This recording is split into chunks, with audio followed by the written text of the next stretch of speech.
Hey yo YouTube, MusicMan1310 here, and I'm in my car again. It's kind of dark actually. Don't mind me, I'm just trying out a new angle. So before I go into the topic of the video, just answer me one question. Do you like this angle of the camera? I used to have it right in front of me on top of the driving wheel, but I was holding it, and so it felt a little bit shaky. But I also have a cell phone stand that I use whenever I need to use the GPS. I just mount my phone on there and use the GPS portion of it. But let me know if you like this angle better than me just holding it in front of my face. If I'm ever doing something crazy like driving and vlogging, then it's going to be on the stand. I just want to get a general idea on what's your opinion. But anyways, now on to the topic. I'm probably a little bit late as far as making a video about this, but what I want to talk about is my perspective on whether or not I want Black Ops 3 or World at War 2.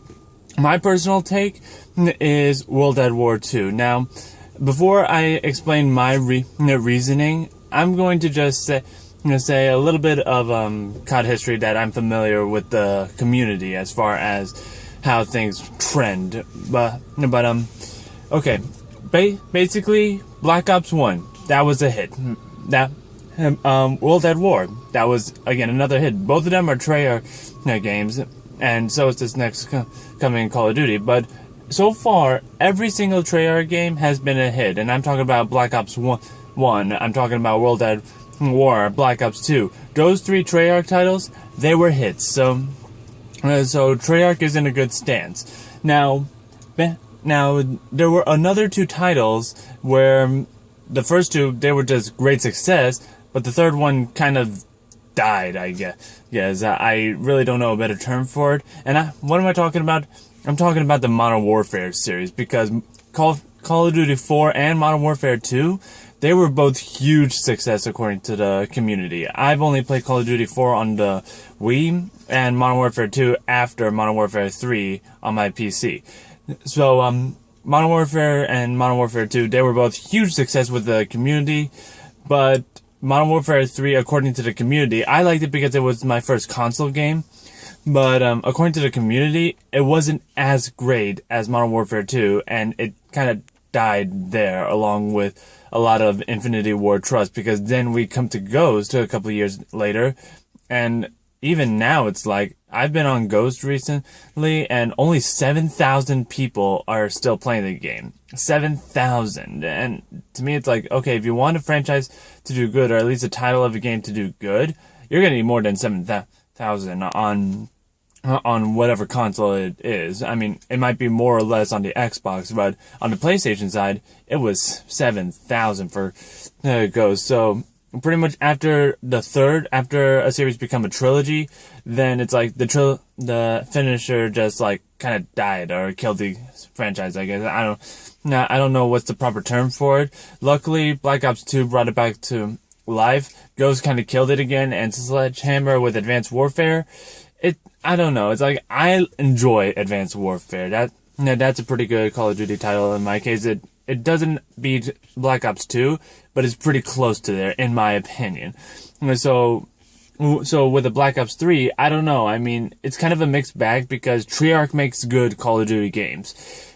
But every trilogy, the third one kind of just kills the game. So I don't know. And I'm not considering that every new Call of Duty game is the worst and the previous one is the best, because if the previous one was the best, then I would see more than 7,000 people playing Ghost even this late in the franchise. But no, I don't believe that to be true all the time. Sometimes yes, but all the time no.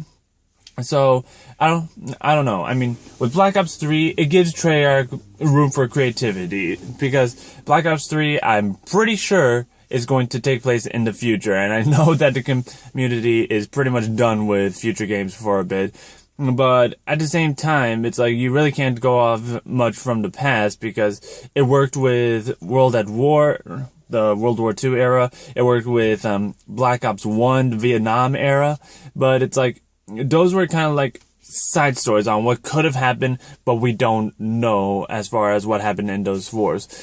But I don't know. It's like, me personally, I'm kind of done with the future because the exo abilities and the exosuits in Advanced Warfare, that pretty much was just icing on the cake for me, and I don't think I can take any more after that for a while. But I'm pretty much, I want to go back to World at War 2 because at least with that, yes, there's not a lot of room for creativity, but at the same time, maybe you don't need creativity. Maybe through a video game, because that's how a lot of people learn nowadays, by playing games.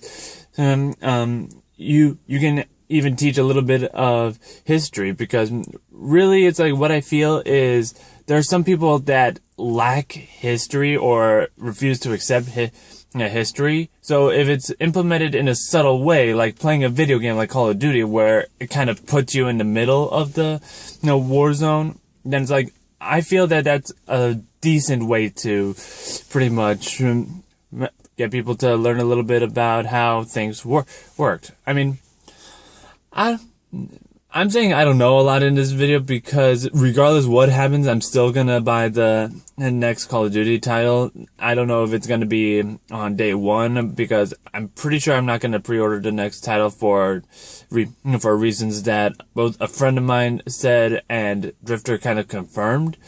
But I'm pretty much, it's like, regardless of what happens, I'm going to buy the next title. I kind of want it to be World at War 2, simply because I feel like there's so much that we don't know about what's going on with the World War II era, that Treyarch can pretty much use some creativity while being historically accurate, versus Black Ops 3, where it's like, okay, this is the future. These are things that could happen, but again, we don't know if they will, because when Sledgehammer made Advanced Warfare, I don't know if you guys remember, Michael Condrey was saying that he wanted this Call of Duty to be as realistic as possible in what we could get in the next 50 years.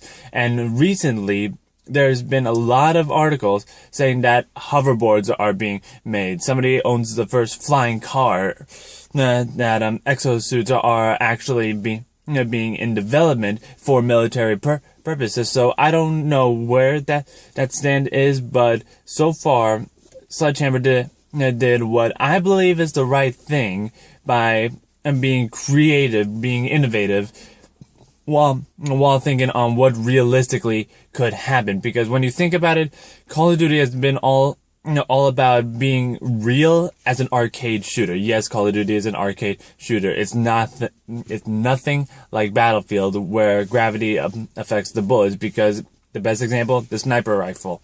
The sniper rifle, you just point and shoot, and wherever you pointed, that's where the bullet's gonna hit.